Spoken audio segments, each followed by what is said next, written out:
Friends नमस्कार, मैं सुधा त्रिपाठी आज आपको बताऊंगी कि शरीर में गांठें कैसी हो जाती हैं और गांठें कितनी तरह की होती हैं। तो आज मैं बताती हूँ आपको शरीर में कितनी तरह की गांठें होती हैं और आप लोगों में से किसी ने महसूस भी किया होगा कि शरीर में एक पीठ में कभी नहाते समय या थाई में या यहाँ पे कहीं पे भी देखा होगा कि एक गांठ बन जाती है। वो गांठ को दबाने से वो इधर-उधर हिलती है और सॉफ्ट होती है। उसमें लाली भी नहीं होती लेकिन सॉफ्ट होती है और वो इधर-उधर घूमती रहती है। इसमें क्या होता है, फैट डिपॉज़िट हो जाता है। ये फैट की गांठ होती है और इसको लिम्फोमा बोलते हैं और ये पेनफुल नहीं होती लेकिन किसी-किसी में ये पेनफुल भी होती है और ये ज़्यादा नुकसान नहीं पहुँचाती है। ठीक है? दूसरी गांठ होती है कि आपने देखा होगा कि कभी-कभी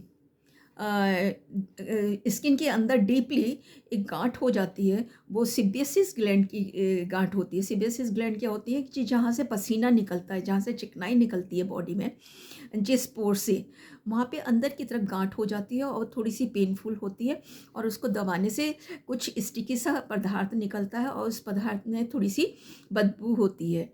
तो ये सिबियसिस ग्लैंड की गांठ होती है। इसमें इन्फेक्शन भी हो जाता है। इन्फेक्शन होने का भी चांसेस होता है और इन्फेक्शन होने की वजह से ये आपको थोड़ा-सा डिफरेंट तरीके का महसूस कराती है। ठीक है?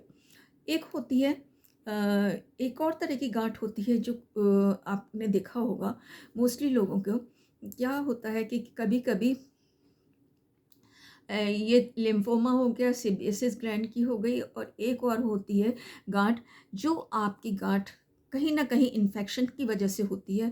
कहीं बॉडी में कोई इन्फेक्शन हो गया और उस इन्फेक्शन की गांठ हो जाती है, वो आपको बहुत पेनफुल होती है और उस पेनफुल लाल हो जाती है, स्वेलिंग आ जाती है और इस तरह की गांठ या तो पीठ पे होगी, थाई में, मतलब बॉडी के कहीं भी किसी पार्ट में हो जाती है। मोस्टली लोगों के इस तरह की गांठें होती हैं जो पीठ पे होती हैं, थाई पे होती हैं, हिप्स पे होती है और इस तरह की जब गांठ होती है तो ये हार्ड होती है और और थोड़ी-सी क्या कहते हैं, लालपन पे होती है, इन्फ्लेमेशन होती है, इसमें बहुत दर्द होता है और इस दर्द की होने की वजह से इसमें दर्द होता है और इसमें बैक्टीरियल इन्फेक्शन हो जाता है। जो बैक्टीरियल इन्फेक्शन होता है उसकी वजह से आप दर्द महसूस करते हैं, आपको बुखार भी आता है और जब बुखार आ जाता है तो आपको ज़रूर डॉक्टर से सलाह लेनी चाहिए और उस डॉक्टर को सलाह लेने के बाद आप जो डॉक्टर प्रिस्क्राइब करे आपको मेडिसिन, वो मेडिसिन ज़रूर लेनी चाहिए। तो इस तरह से जो गाँठें होती हैं वो आपको कहीं न कहीं कुछ नुकसान देती हैं, कुछ गाँठें थोड़ी मतलब कई दिनों तक पड़ी रहती हैं, उसको लिम्फोमा नोट करते हैं। आप डॉक्टर के पास जाइए कि ये मेरी गाँठ हो गई है और ये हिल रही है तो ये लिम्फोमा गाँठ है। और सिबियसिस ग्लैंड की होती है, वो थोड़ी हार्ड होती है और उसमें उसको दबाने से कुछ पस जैसा निकलता है जो बदबू की तरह से होता है। वो फैट डिपॉज़िट होने की वजह से एक होती है गाँठ जो हो जाती है, उसमें इन्फ्लेमेशन होती है, दर्द होता है, लालपन आ जाता है, आपको उसकी वजह से बुखार आ जाता है और उस बुखार की वजह से आप बहुत अनकम्फर्ट फ़ील करते हो, तो इसमें डॉक्टर की सलाह ज़रूर लेनी चाहिए।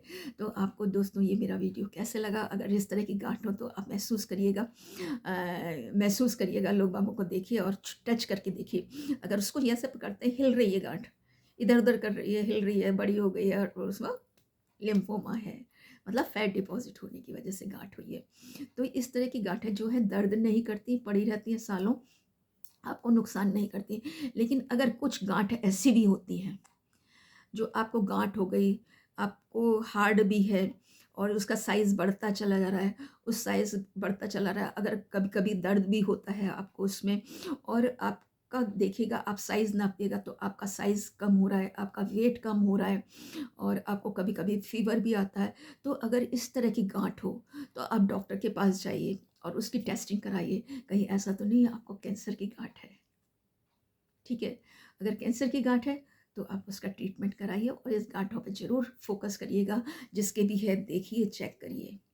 ठीक है? तो उसमें क्या है, जब कैंसर की गाँठ होती है वो हार्ड भी होती है, इन्फ्लेमेशन भी होती है, सूजी हुई भी लगती है, लाल हो जाती है, आपको दर्द होता है, आपका वेट कम होता है, मुँह के पास होती है तो आप खाना नहीं खा पाते हो, निगल नहीं पाते हो। तो बहुत सारी चीज़ें ऐसी होती हैं। तो आप डॉक्टर की सलाह ज़रूर लीजिए और उसको टेस्ट कराइए कि कहीं ये तो नहीं और आपका वेट कम हो रहा है। आप सुस्ती महसूस कर रहे हैं, आप अनकम्फर्ट फ़ील कर रहे हैं, ये कैंसर की गांठ हो सकती है, तो आप डॉक्टर की सलाह मानिए और उसको टेस्ट कराइए। Thank you for watching me, Sudha Tripathi is here. बहुत दिनों के बाद मैं बना पा रही हूँ को, क्योंकि घर में थोड़ा सा गमगीन माहौल है, और तो वीडियो नहीं बना पा रही हूँ। कभी सिग्नल प्रॉब्लम हो रही है यहाँ पे, और मैं आगरा के शास्त्रीपुरम में आई हुई हूँ ब्रदर के घर में। और अभी मैं अपने वाले घर में से होके आई हूँ, क्योंकि डॉग को खाना वाना देना था, ब्रदर थे नहीं, तो वहाँ डॉग को खाना दे के आई हूँ और थोड़े से घर की सफाई करके आई हूँ। अब आई हूँ तो वीडियो बना रही हूँ। दोस्तों, आपको मेरा वीडियो कैसा लगा? अगर अच्छा लगा तो please like and subscribe. Thank you for watching me, Sudha Tripathi is here from Agra Shastripuram at present. Thank you. So nice.